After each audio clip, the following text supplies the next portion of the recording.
Hello, welcome to this video. Thank you for tuning in. I'm Clara and I have here today a wonderful guest, which is Mia Moore. And maybe you want to say something about yourself? I work a lot with sexuality, soul and embodiment. So I've done a lot of work around just bringing people alive in their physical, nervous system, cellular selves, as well as the energetic and emotional and every possible sense of the word.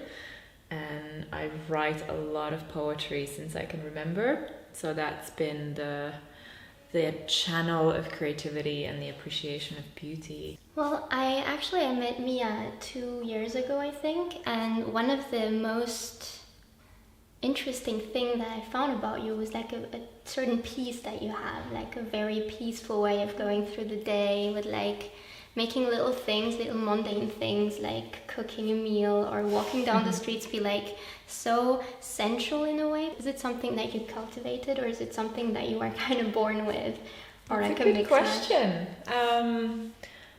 I feel like I've had it for a very long time. I remember somebody in Istanbul back in the day when I first started kind of nude modeling and cooking for people.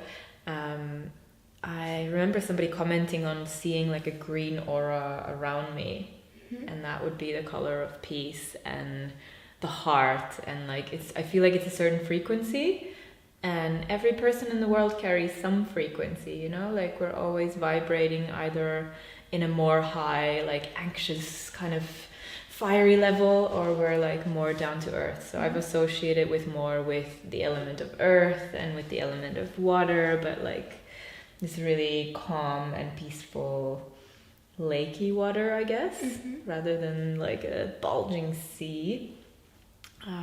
So yeah, I feel like I've had it with me ever since I can remember.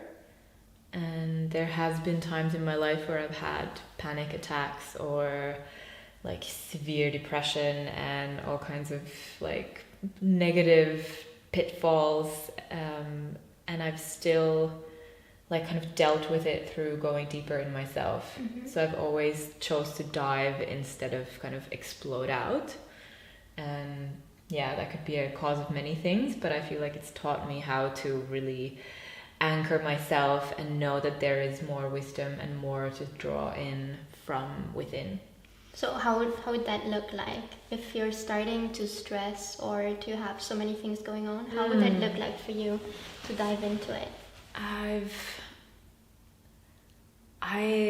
gonna tell you an example of like when I was 8 years old and I had panic attacks for the first time, and I was really afraid of going to school in the dark. In Finland there's like, you know, darkness for 20 hours in the winter. So like you wake up, it's dark, you're still in the night time when you go and walk out, and it's super cold, and I was so scared of the dark and that it would get me.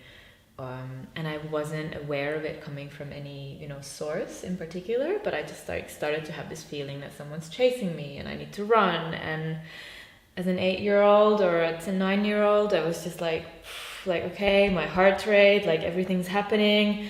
And I noticed, like this happened a few times, and I noticed that I can bring this feeling up in myself. Like I can literally make myself afraid. And I realized that that means that it's not real. Like I can choose my thoughts. I can choose to either chase this thought and make it bigger. Like I can amplify this emotion in my body and it will cause me to run. Like, so when I started to be late from school, I would use this as a technique to actually get to school on time. Like, I'm just gonna make myself afraid and panic and I'll have to run. So, I feel like it's like the constant question of like, why am I having this experience? Where is it coming from? And if it's an emotion that's really uncomfortable, like, okay, like, you know, it's still teaching me something. It's still there for a reason. Like, why am I feeling this way? And what is it wanting to tell me? So I've learned to separate whatever state I have and kind of aspect with it or dialogue with it, instead of being like, oh, it's me, like I am the panic. It's like, no, I'm inviting the panic in. And that's making me do something. If your wish is not to be panicking, what would be the process for you to come into peace without screaming? Because it seems like you wouldn't bring it out. So what would be the process that is not pushing it away, but doing it? I work a lot with polarities. So the opposite of panic would be tranquility, like peacefulness. So if you look at, again, panic as like this really anxious, energetic, like how do I invite its polarity in, which is the peacefulness? And then how do these two sides start to coexist in me?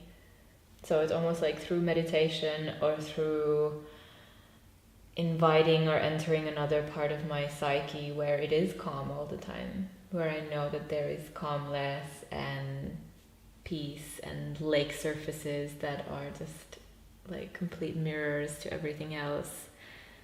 And as soon as I start to produce that thought or that emotion in my body, that frequency will start to cancel out the huge anxiety frequency. So you focus on the difference, so to say, and invite it in. Yeah.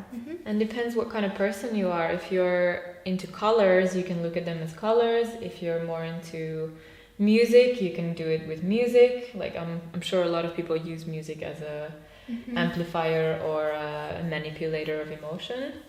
So yeah, if you're feeling anxious, please put on some calming music. If you want to be more vibrant and alive, put on some pumping music. Like it literally changes our heartbeat. Music has a direct impact on how we are moving in our bodies. So that's kind of the quickest and the easiest way to change your mindset. There's another subject I would like to bring in that is not really related, but I would still like to bring it in, is the theme of food and health. So when I was kind of rising in my frequency and wanting to go to India and meditate and do yoga and explore this side of life, I became completely kind of like wild food, vegan, raw foodist for summer. And I was really interested in like, okay, I'm gonna go back to my homeland and like really learn the herbs and harvest plants from nature. And it felt like the frequency of nature was like what I wanted to cultivate in my body. So I totally understand that people are refusing to eat meat and really looking at where their produce is coming from. And yet, as long as you're living in a city, you can't avoid pollution and you can't like avoid getting dirty. Like we're living in a very dirty environment. And in the long run, like after this period of wanting to cleanse myself and really like reach some higher states, which do come easier when you're eating clean and fresh foods, after a while I realized I have to integrate the other side. And especially growing up in a country with 4 seasons, you can't avoid the winter. You can't avoid the season where nothing grows and everything freezes and there is literally no plants to eat. And like naturally the body tends to crave for meat and crave for like nutrition that lasts a long time in the body. And so I almost like kind of had no choice but to return to eating meat, especially lasting a winter in such a cold country. It's like I need fish oils, I need this sustenance from a living being. So I cultivate a lot of respect for animals, and I cultivate knowing that there is a cycle of life and death. Like when I'm dying, I would love to be eaten, you know, like it's almost like giving myself into that same cycle that I'm using. And it's again the same thing of integrating both sides. So there is a lot of unconscious meat eating and there's a lot of unconscious plant eating. Like we're not necessarily aware of the suffering anymore on the other side of the coin. So there's a lot of judgment of the other side, like whether a meat eater judges vegans or vegans judge meat eaters. And it's like you haven't integrated the other side. You're not seeing the mirror that the other side is. And so if I can identify with both sides, I'm actually feeling more holistic in myself, and I'm able to kind of vibrate with anyone in the world. Again, looking at it as like we're all different colors and we're all in the spectrum, but I want to empathize and resonate with every single human being. Like that's part of my art and that's part of the poetry. Well, if we're talking already about integrating polarities and different sides. Do you want to talk about your experience as like a more of a conscious stripper? Yeah, it's an interesting topic because even in the world of, let's say, sacred sexuality and tantrics and all the people in the world now, like, yes, we're all like, using sexuality as a form of meditation and cultivating love and, polyamory, and it's all like done with this similar attitude that there's like, this is the more evolved way. Mm-hmm. But actually, yeah, I felt this calling to really look at the underbelly and look at where sexuality is in the world, outside of the bubble that I'm living in or I've chosen to live in. And, the smoking and the drinking and the late nights, and yes, like seeing a lot of people abusing their own bodies in particular, and abusing or maybe letting their own bodies be abused by other people. So it's giving me an eye view of what's going on in the world today. Like, how are our power struggles and dynamics and hierarchies really created, and how is our relationship to money influencing what we give in the world, and how are we selling ourselves, basically, from both sides. Like, even if you come as a client, you've done something to earn the money that you're spending there, and not everyone's happy about the way they're earning money. So stripping has actually been one of the most honest professions. Like, it's so clear, it's so clean. Like, okay, I'm giving you something and you're giving me money back. Like, we're entertaining this interaction that's partly illusion and partly real. And as with any other kind of human service related profession, I feel like the bigger desire is to be met. It's to be having some sort of an interaction that feels real or that's contributing something to your life. And like, I'm the last person to judge. Like, if I spend 2 days by myself in a house, I get really like distressed as my animal body. Like, it needs touch, it needs to be with other people, it wants to be understood. And if I don't have access to that, like, I will go out and dance, I will go out and to rub myself against other people. Like, I do contact dance. If I'm not dancing in a club, I'm gonna do something else to like actually seek for intimacy. And we're largely ignoring this as a human drive. And I feel like strip clubs are like the cuddle service in some way.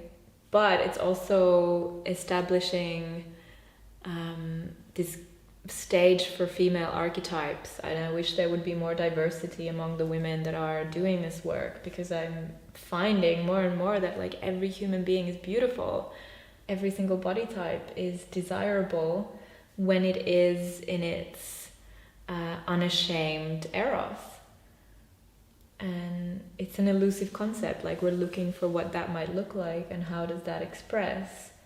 And the best kind of retreats and places that you can go to will allow you to dance freely, will allow you to discover for yourself who you are and how does that express. Do you feel like going there and also seeing the girls that go there and that might be not going with as much clarity as you do you feel like it's changing their perspective on men? And on the other hand, what do you feel is giving or has given you to do this work?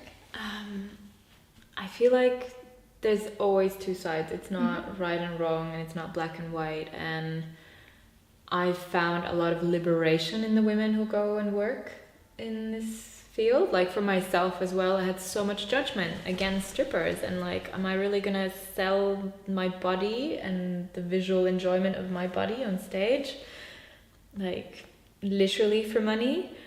And when I found that I can actually be myself and I can be free and people will appreciate that, it broke so many boundaries of me being myself. Like, I don't have to put on a role, and I can choose to, and it can be a fun role play, but at the same time I felt like I was getting appreciation for who I am.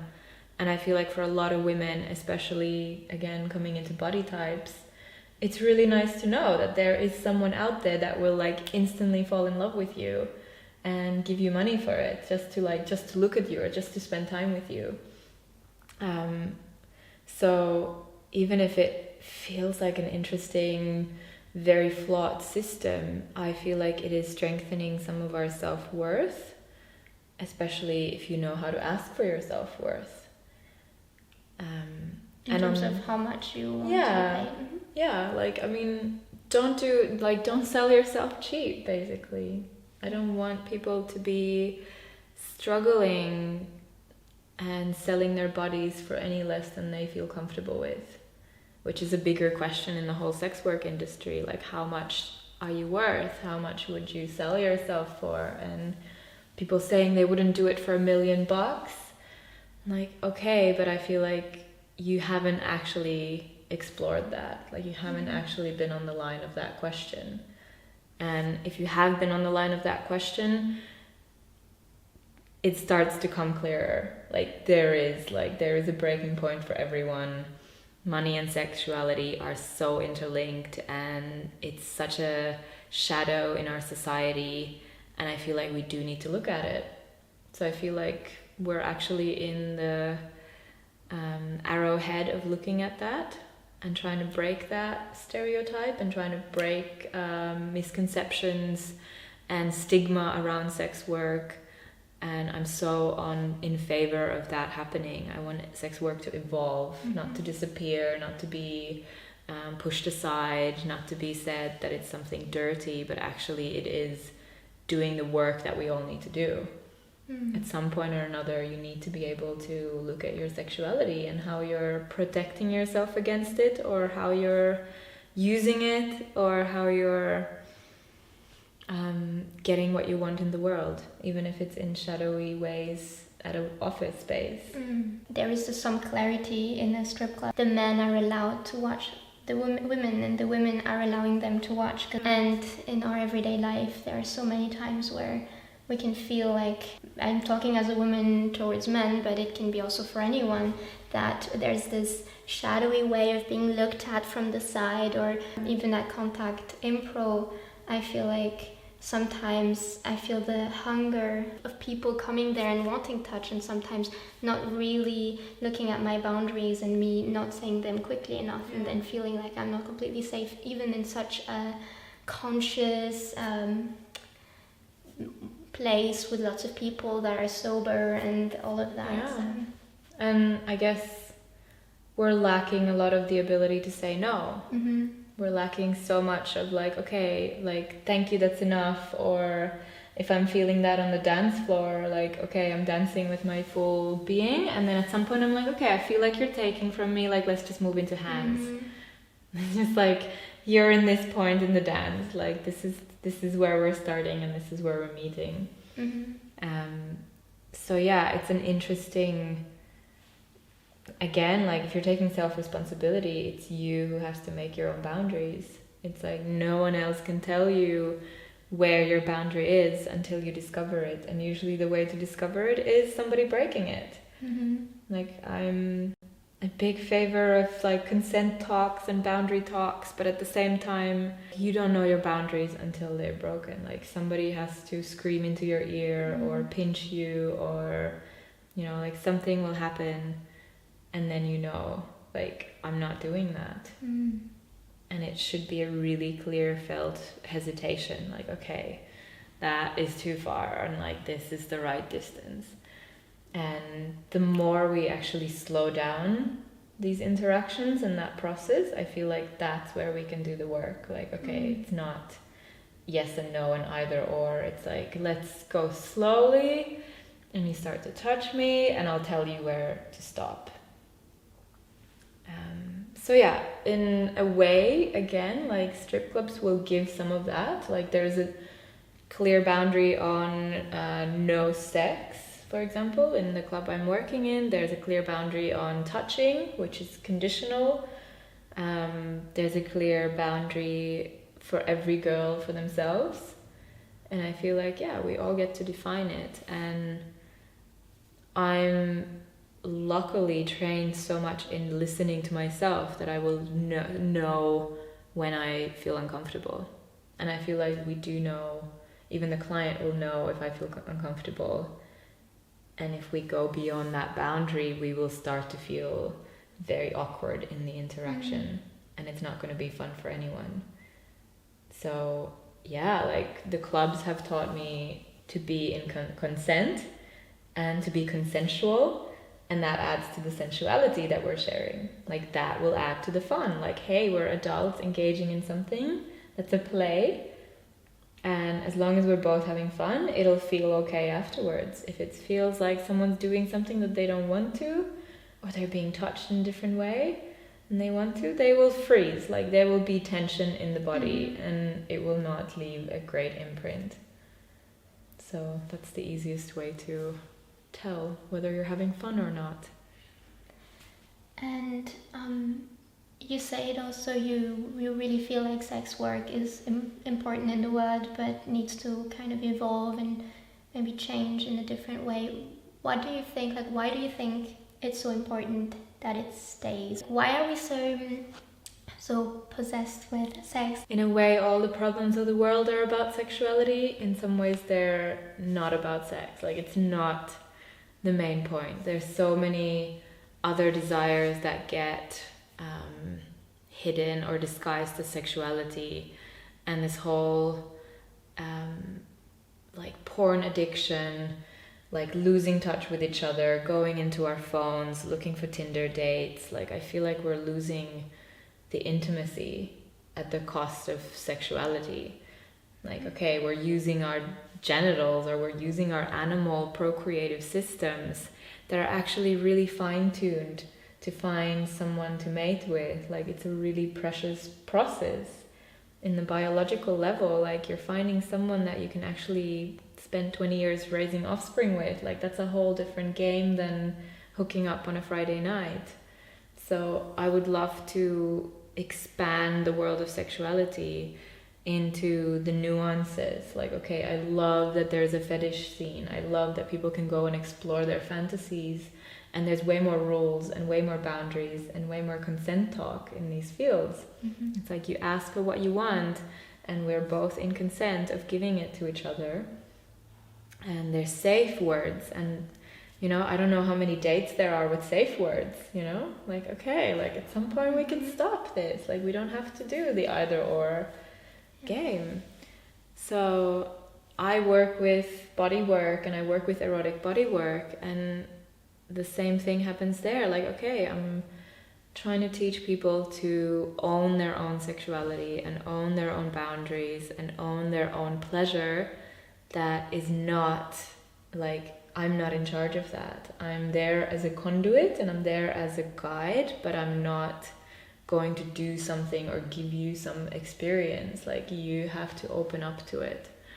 And it's really hard for people to go into it, especially from like a mental headset where you're expecting something, or you're wanting a fantasy, or you're wanting to fulfill something based on how I look, or based on the expectation of the scenario.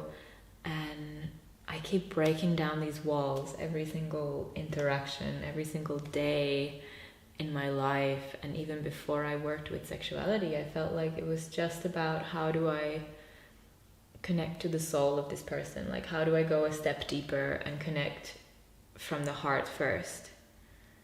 And I wish we had more of that play. In the dating world, we could date for a longer time, like take sexuality way more slowly. I come from a culture of open relating, and people assume that it's like a huge orgy all the time, or you're like going on dates with 5 different people. And a date can mean we're just holding hands. A date can mean that I'm dating this person and they're my friend, and we've had a sexual connection sometime, or we might someday have one, but it doesn't need to happen all the time. And the constellations and the groups of interrelating that I live in are really much based on respecting the already existing interactions and couplehoods and where the person is. And actually, sometimes it feels like there's less actual sex than talking about it, and talking about how are we going to do this? How will this person feel if we do this? And, you know, it's like mixing a bigger soup together. And I'm loving how much it's actually growing me to feel like sexuality is an expression of my life force. And I get to keep it, and I get to choose how and when I share it with someone. And it's almost like I show you mine, you show me yours, and they're beautiful, like currents of energy bouncing against each other sometimes. But inherently that is creativity, and we can do so much with creativity besides just rubbing genitals together. Like we can produce a whole world of a body of like theater or dance or online courses, and everything that we're doing in this planet is based on creative energy.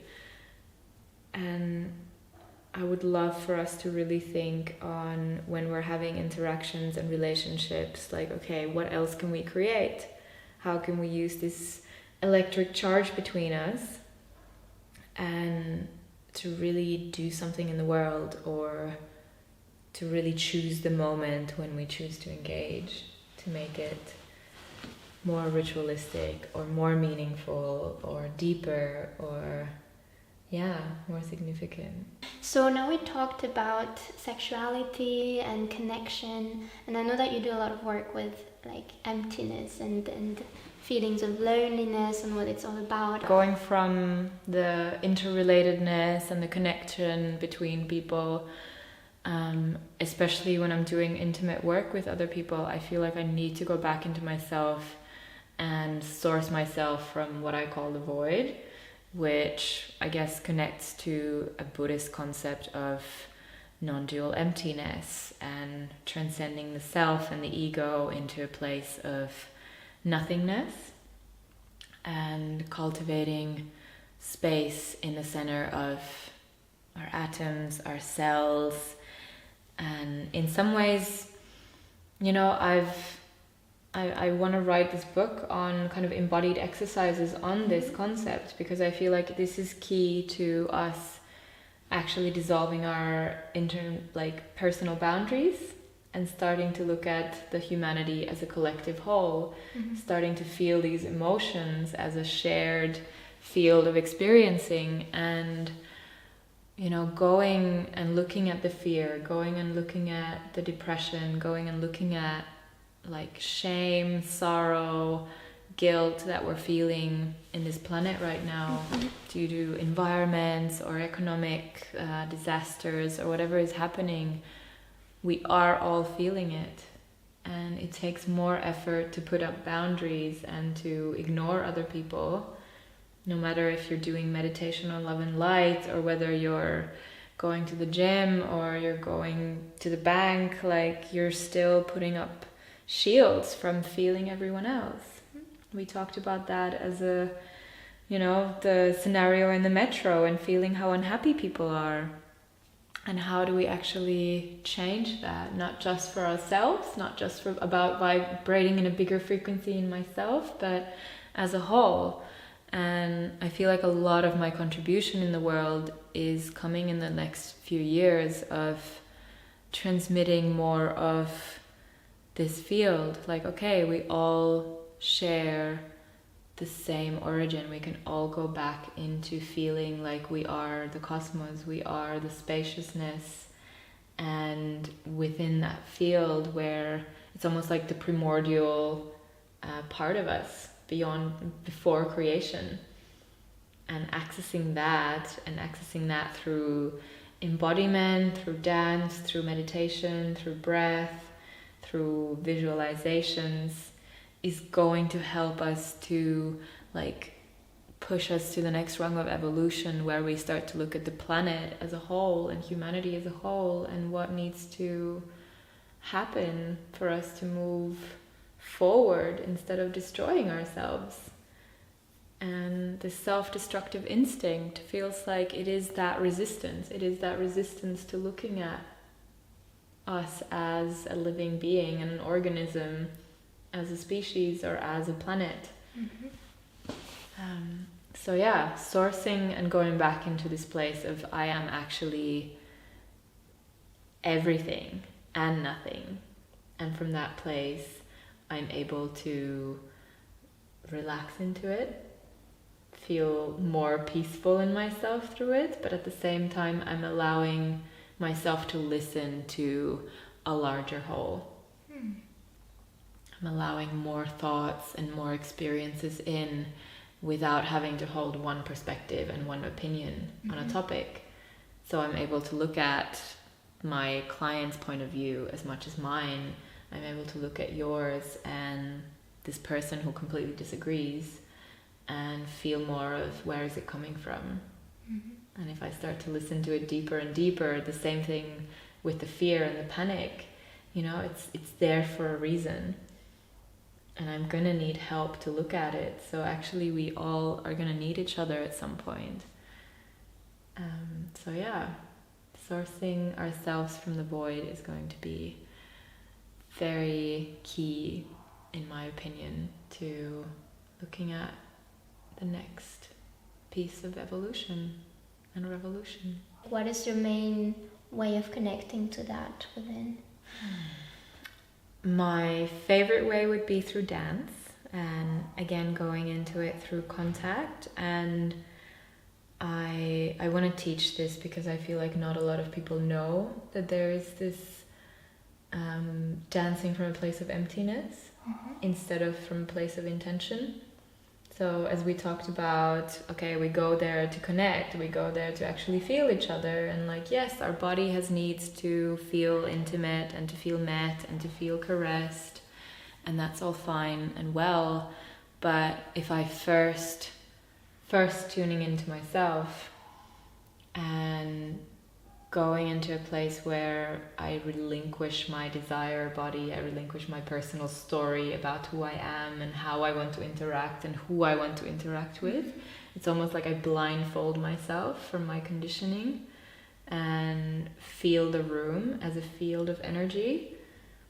And then as I start to move through it and as I start to find kind of randomly someone to dance with, and as our hands or fingers meet, I can dive deeper and start to create a dance from a place of surrender.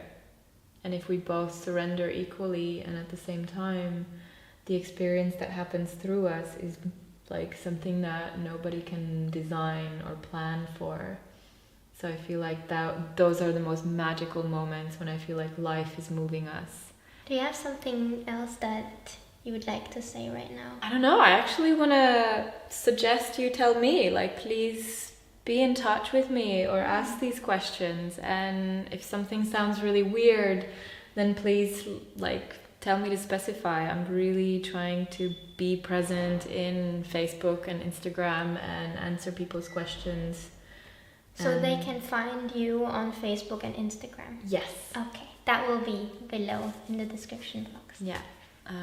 I'm using the title of Global Dakini at the moment, referring to this cosmic female principle that's actually choosing to be an embodiment as a way of transmitting non-dual wisdom. The main principle of non-duality is going at it from duality. Like, yes, let's say masculine, feminine, we put them together, we reach some form of neutrality, the energy will disperse. Whatever right and wrong equation we have on the planet, if we put the two answers together and accept both as true, we reach a higher level of understanding. So non-duality is connected to kind of the quantum realm where both are true. Particles exist in two places at the same time. We're all the same. And through that, we can enter into void and letting go of the whole of reality for a moment. I actually have a question on this. Is this knowledge or this understanding of physics, a little bit about this idea of the void, feminine, masculine, is it a knowledge that you've achieved through reading or listening to people, or is it like a mixture of that and like reaching back into an inner knowledge of this and inner understanding it? And if it's from the inner understanding, is this then coming from the meditation and the dance, or like How did you come to feel like this is your reality? Some part of it I feel like I always had, and I feel like I have, come here as an old soul on this planet. Like I've been here through generations and evolutions and lifetimes upon lifetimes. Like I really feel tired in like some ways as a being. I feel like I'm 100 years old when I was born. And yes, like when I was 20 years old, I had an experience of this non-dual or this universal logic pouring at me. And it was just walking in the park, like kind of wondering about the philosophy of the planet and wondering about whether there is a self or not. And then suddenly something shifted in my brain and caused this realization to open up. And since then, I've been through a lot of different paths of wisdom. I've studied yoga and Buddhism and esoteric mysticism, shamanism, Osho's teachings, so many different paths, and they all relate to the same place. And I feel like there's no end to it. Like once we reach this understanding of the non-dual, which a lot of people in our society have, and they're not all teaching it, they're not all even aware that they have it. So I feel like actually what we're doing is gathering more and more people who can understand the world, not just for their selfish gain, but also as a whole. So I'm putting an open call out to anyone who understands the world in a non-dual way to start to link up and connect, and like let's actually create a higher vibration on this planet. Like let's go back into this place of emptiness where we can listen to the collective voice of what needs to be done and what's really a priority. Instead of putting everybody our 2 cents in, I feel like the solutions will come when we look at the collective and when we can listen to the collective voice. I wanted to say this thing about like the concept of emptiness that might feel really difficult to understand and really difficult to experience. And for me, it definitely comes from spending winters in Finland, where there's just vast areas of silence and stillness and darkness. So if you ever have an opportunity to find anywhere to be alone, to be in silence, whether it is like literally shutting yourself into a kind of a room with nothing else, putting earplugs on, like whatever you need to do to actually explore what happens to you if you don't do anything for even 10 minutes, and if you're in complete silence with no agenda, things will only start to happen, and you will only start to listen to yourself when you give yourself ample time to speak, when you give the body ample time to unfold its mysteries. Yeah, as I said before, the links and informations to reach Mia are going to be in the description box. And thank you.